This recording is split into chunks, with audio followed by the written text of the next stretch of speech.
भारत पर टेलीकास्ट होने वाला आप सभी का super favourite show Radha Krishna की कहानी के आज रात यानी कि 1 अप्रैल के एपिसोड में क्या होने वाला है खास, चलिए आपको बताते हैं। लेकिन उससे पहले अगर आपने हमारे चैनल सीरियल्स यहाँ पर को सब्सक्राइब नहीं किया है तो फटाफट से इसे सब्सक्राइब करें, क्योंकि यहाँ मिलेगी आपको आप ही के फेवरेट शोज की इंटरेस्टिंग अपडेट। पहले आज रात की शुरुआत होगी देवताओं के साथ, जो श्री कृष्ण के बारे में विचार विमर्श करते हुए नजर आएंगे और कहेंगे कि हमें पूर्ण विश्वास है कि इस शंखचूड़ का कोई ना कोई उपाय तो श्री कृष्ण के पास अवश्य होगा।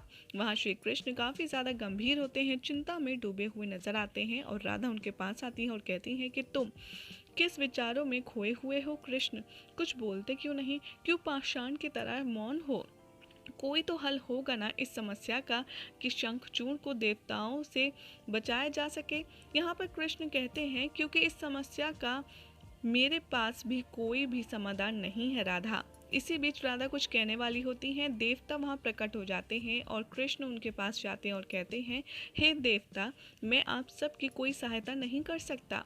तब ये देवतागण कहते हैं कि हम जानते हैं, हम आपसे निवेदन करने नहीं आए हैं। इतनी ही देर में यहाँ राधा आ जाती है पीछे पीछे कृष्ण के और सारे देवता उनको प्रणाम करते हैं।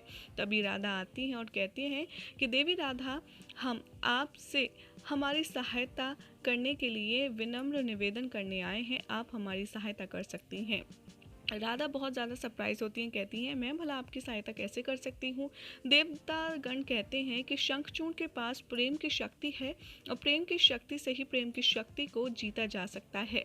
आप भी श्री कृष्ण से कहिए कि वो हमें रक्षा प्रदान करें और वो हमारी सहायता करें, क्योंकि इनके पास समाधान है किंतु उससे आपको चोट पहुँच सकती है। कृष्ण की ओर राधा देखती हैं और कहती हैं कि कृष्ण ये सब क्या है।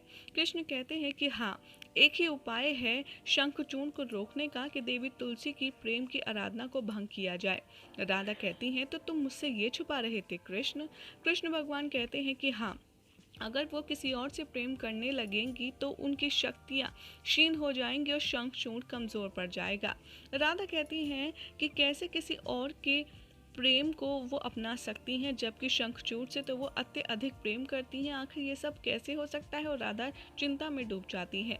उधर दिखाया जाएगा कि शंखचूड़ विजय होकर के अपने असुर लोक में लौटता है, जिसे देखकर तुलसी बहुत ज़्यादा भव्य स्वागत करती हैं अपने पतिदेव का, उनके पैर छुलाती हैं, धुलवाती हैं और बहुत ही अलग अलग प्रकार की खाने के सामान उनके लिए बनाती हैं। तभी देवता कहते हैं कि वो किसी और से प्रेम नहीं कर सकती, सिर्फ श्री कृष्ण से कर सकती हैं। वो प्रेम श्री कृष्ण से अवश्य कर सकती हैं। कृष्ण यहाँ कहते हैं कि देखिए देवतागण, मैं ये नहीं करना चाहता, देवी तुलसी का पवित्र प्रेम को मैं मलिन नहीं करना चाहता। राधा कहती हैं तो ये कारण था तुम्हारे मौन रहने का कृष्ण। कृष्ण कहते हैं कि हाँ, मैंने आप सबसे कहा है ना कि मैं ये नहीं कर सकता। सारे देवता राधा से रिक्वेस्ट करते हैं हाथ जोड़कर कि आप प्लीज़ श्री कृष्ण को मनाइए, वरना सारी सृष्टि का सर्वनाश हो जाएगा। उधर दिखाया जाएगा कि शंखचूड़ कहता है कि मैं कुछ क्षण आपके साथ व्यतीत करना चाहता हूँ, आपके हाथों से भोजन करना चाहता हूँ। आपके सानिध्य में मेरी शक्तियाँ दुगनी हो जाएंगी और इसीलिए मैं ये करके तब अपनी आगे की यात्रा को शुरू करना चाहता हूँ और मैं तभी यहाँ से प्रस्थान करूँगा। ये देखकर बहुत ही ज़्यादा खुश हो जाती हैं माता गौरी और कहती हैं कि हाँ अवश्य, मैंने तो देखिए पहले से ही प्रबंध कर रखा है। और वो अपनी सारी तैयारियां दिखाने लगती हैं, जिसे देखकर शंखचूड़ बहुत ज़्यादा खुश हो जाते हैं। उधर माता गौरी महादेव से कहती हुई नजर आएंगी कि शंखचूड़ को ये अपार शक्ति तुलसी के प्रेम से ही प्राप्त हुई है, उसकी शक्तियाँ क्षीण करने का कोई तो उपाय होगा ना महादेव। तो यहाँ पर शिव कहते हैं कि हाँ उपाय है, परंतु वो केवल श्री कृष्ण के पास है। और यहाँ पर गौरी माता कहती हैं कि क्या राधा ऐसा करने के लिए कृष्ण को अनुमति देंगे, क्या कृष्ण देवताओं की मदद कर पाएंगे। तो महादेव हंसते हैं और कहते हैं कि इस प्रश्न का उत्तर तो मैं खुद जानना चाहता हूँ कि क्या राधा कृष्ण के प्रेम में तुलसी का प्यार संभव हो पाएगा। उधर दिखाया जाएगा कि श्री कृष्ण देवताओं के जाने के बाद काफ़ी ज़्यादा चुप बैठ जाते हैं। तभी राधा आती है उनके पास और प्रेम से कहती हैं, कृष्ण सुनो, देखो तुम जाओ देवताओं की सहायता करो, तुम्हारे पास और तुम्हारा रूप है ही ऐसा कि कोई भी तुमसे आकर्षित हो जाएगा, इसमें समस्या क्या है? यदि देवी तुलसी को तुमसे आकर्षण हो भी गया तो मुझे किसी प्रकार की कोई भी समस्या नहीं है।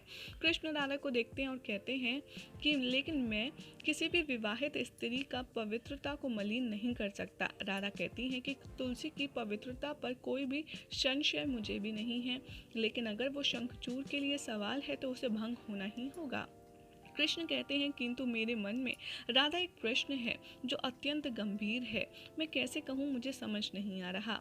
यहाँ पर कहते हैं श्री कृष्ण कि यदि मैं वहाँ पर गया और इस पूरी प्रक्रिया में मैं देवी तुलसी से प्रेम कर बैठा तो? राधा ये सवाल सुनते ही हंसती हैं और कहती हैं ऐसा तो हो ही नहीं सकता कृष्ण।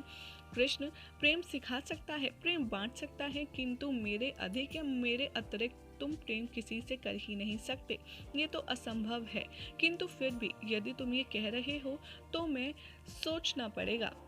कृष्ण ये सुनकर उनके ऊपर फूल फेंकते हैं बहुत ही ज़्यादा क्यूट अंदाज में और कहते हैं कि क्या अब तुम्हें मेरे प्रेम पर संदेह हो रहा है, तुम मेरे प्रेम पर संदेह कर रही हो? राधा भी कृष्ण को छेड़ती हैं और कहती हैं हाँ बिल्कुल, अगर तुमने मेरे दिमाग में ये बात डाली है तो मुझे इसकी व्यवस्था तो करनी होगी ना, और वो व्यवस्था मैं क्या करूँगी वो तुम मुझ पर छोड़ दो। यहाँ पर श्री कृष्ण फिर से कहते हैं कि देख लो, जब मैं जाऊँगा तो तुम्हें मैं बहुत याद आऊँगा, और तुम्हें ज़रा सा भी चिंता नहीं होगी कि मैं अगर किसी और से प्रेम कर बैठा तो तुम्हारा क्या होगा। यहाँ पर राधा कहती हैं कि ऐसा कुछ भी नहीं होगा। दूधर दिखाया जाएगा कि जो तुलसी होती हैं वो अपने शंखचूड़ से वादा करती हैं और कहती हैं कि जाइए आर्य, आप विजयी होकर के आइए, जब तक आप नहीं लौटेंगे मैं आराधना करती रहूंगी, मेरी आराधना का केंद्र केवल आप रहेंगे, जब तक मैं नेत्र नहीं खोलूंगी, जब तक आप वापस नहीं आ जाते। और वो ये खुशी देख कर के वहाँ से प्रस्थान कर लेते हैं आगे की लड़ाई के लिए। यहाँ पर दिखाया जाएगा कि शंखचूड़ युद्ध के लिए चले जाते हैं और तुलसी तुरंत यहाँ पर शंखचूड़ के लिए प्रार्थना करने के लिए बैठ जाती हैं। कृष्ण यहाँ फिर से राधा को तंग करते हैं और कहते हैं सोच लो, तुम्हें डर तो नहीं लग रहा? अगर मैं हमेशा के लिए चला गया तो तुम्हें मेरी याद आएगी या नहीं? किंतु ऐसा कभी भी संभव नहीं होगा कृष्ण। राधा बार बार उनसे यही कहती हैं और कहती हैं कि अगर ऐसा संभव, चलो मान लेते हैं हुआ भी, तो फिर वो अपनी पायल उतारती हैं और श्री कृष्ण की बांसुरी पर लपेट देती हैं और कहती हैं कि अगर तुम्हें कभी भी प्रेम हुआ तो तुम मेरी पायल की छनकार सुनोगे और तुम्हें ये एक बार फिर से याद दिलाएगी, ये मेरी स्मृति याद दिलाएगी तुम्हें, और तुम कभी भी किसी से आकर्षण नहीं होगे, लेकिन तुलसी तुमसे आकर्षित अवश्य होंगी, और ये मेरा तुमसे वादा है कि तुम किसी की ओर आकर्षित नहीं हो सकते। यहाँ पे श्री कृष्ण फिर से राधा को छेड़ते हैं और कहते हैं कि मुझे किस रूप में जाना चाहिए, किस रूप में वो मुझे ज़्यादा पसंद करेंगी। तो ऐसे ही नोक झोंक वाली बातें होती हैं, लेकिन लास्ट में राधा पूछती हैं तो तुम इसी रूप में जाओ कृष्ण, ये तो तुम्हारा सबसे मनमोहक रूप है। कृष्ण कहते हैं कि नहीं, मैं उनसे इस रूप में नहीं मिलूँगा। प्रेम का मोल भावना होता है, रूप नहीं। मैं चाहता हूँ कि तुलसी मेरे रूप से नहीं बल्कि मेरे दिल से प्यार करे, इसीलिए मैं उस रूप में जाऊँगा जो उनको अत्यधिक प्रिय है। उधर दिखाया जाएगा कि तुलसी प्रार्थना कर रही होती है, पीछे से आवाज़ आती है शंखचूड़ की और कहती हैं देवी नेत्र खोलो, मैं लौट आया। ये देखकर वो बहुत खुश हो जाती हैं और बहुत ही अच्छी अच्छी बातें करने लगती हैं। वो कहती हैं कि प्रभु आप इतनी जल्दी कैसे लौट आए? तो शंखचूड़ अपने आप को दिखाते हैं कि देखो, वहाँ पर मेरे सैनिक हैं जो लड़ रहे हैं, मैंने सोचा मुझे आपके साथ थोड़ा और समय व्यतीत करना चाहिए, मेरी अनुपस्थिति में आपका समय कैसे व्यतीत करता है मैं ये सब जानना चाहता हूँ, वगैरह वगैरह। तुलसी सुनकर बहुत खुश हो जाती हैं कि आपको मेरा इतना ध्यान है, और उनको अलग अलग प्रकार के व्यंजन बनाकर खिलाना शुरू कर देती हैं। राधा जिस प्रकार श्री कृष्ण को देखती हैं उनके समक्ष शंखचूड़ बन जाते हैं, क्योंकि यहाँ पर श्री कृष्ण शंखचूड़ का अवतार लेकर के ही तुलसी माता के सामने जाते हैं।